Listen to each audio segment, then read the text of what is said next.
First sort of direction in the wildlife way was 3 years of time with the junior forest rangers in Ontario.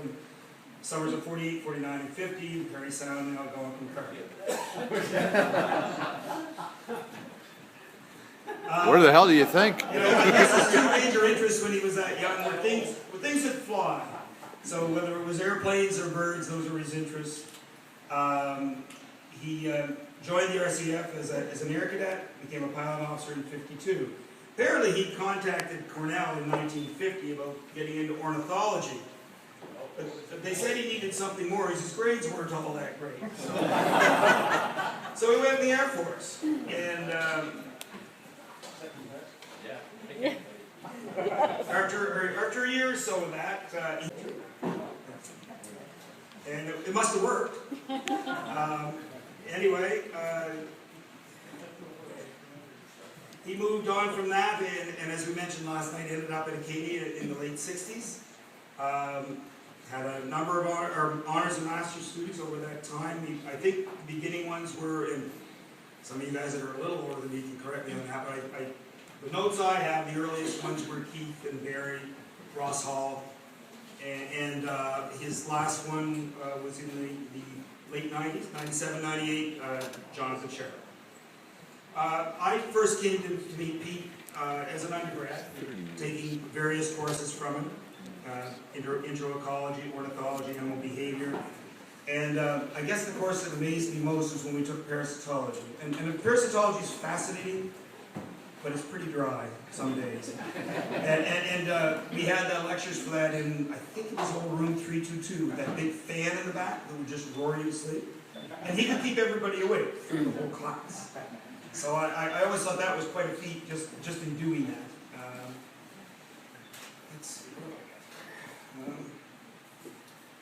When it came around time for my grad work, he ended up being my external on the thesis. And during that time, I learned, I'm not a bad editor now, and I learned it all from him. He would go through a little bit of it and kind of point out that my initial writing was probably shit. But he'd only go a little ways. He said, now do you get the drift? And sure enough, I did. After a bit, we got her done. So, since that time, off and on, I mean, I worked with the Wildlife Division when Peter was at the division. Sherman and I and Randy and Andy, many others have been mentored by Peter. We spent lots of time in the field with him. I do recall that occasionally when Pete was in the field with us, Tish used to give a pretty good eye on what, Peter consumed in various things like alcohol and his chicken and things like that. So we'd get him in the field and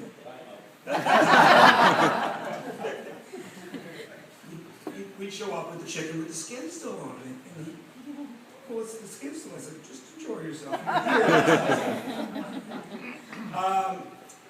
There was another trip that we made to the Tuscan Islands. Peter hired Sherman and I to go try and look into the effects of sheep grazing on the natural vegetation on the island. So we had a great deal of fun with all that. And Sherman and I had a number of sampling devices we developed over time, but one trip late in the fall, just before a Bon Portage trip, Pete decided to go with us. And we spent the weekend, it was my old boat, an old wooden boat that was some 20-odd years old at that point.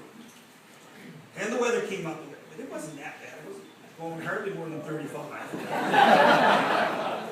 and that would be knots. So we decided we'd had enough in the islands, and plus we were supposed to go to Bon Portage Island that night. So we set out for the Tuscan Islands back to Chabot. We were crashing and banging, and it took us about 3 hours to do what you should have been doing in half an hour. And Pete was out on the back deck, sitting on a lobster crate, holding on with both hands on the ropes of the lobster crate.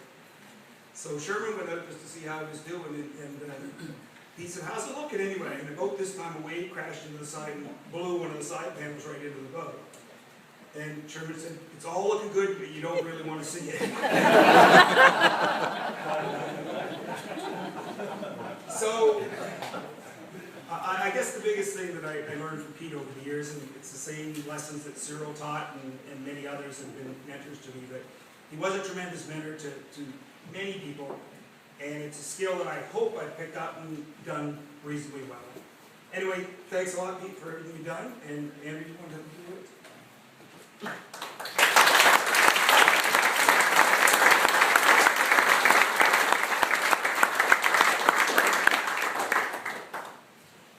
I just wanted to thank Peter for taking me as a student. I graduated from Mount A, I was out for a year, and Al Smith thought I should come to Acadia. He had just graduated, and he was very convincing, and said, look, I got a project, let's go see Peter Smith. And I was all for that. So Al brought me down to see Peter, and I can still see Peter's face fall when Al said, look, I've got another grad student. Peter, at this point, had way more than his share. And I was fidgeting, and Al was saying, well, I've got a project for him here. And Peter was saying, well, I'm awfully busy. And I've got all these grad students, and I've got work going on. And Al said, well, Peter, I've got some money to go with the project. And that gentle persuasion got me in, but just.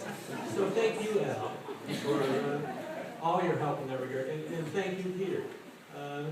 It was a wonderful time at Acadia. I wasn't sure who was going to leave first. But you got away ahead of me. What was I going to say? Two things. I learned a little bit about the blueberry industry when I was Acadian, through Peter, really. And he stuck with it. And you're way ahead of your time, Peter, in that regard. You're way ahead of your time in the blueberry industry. You could have been chancellor by now. At least if you were in Mount A. We learned when to burn.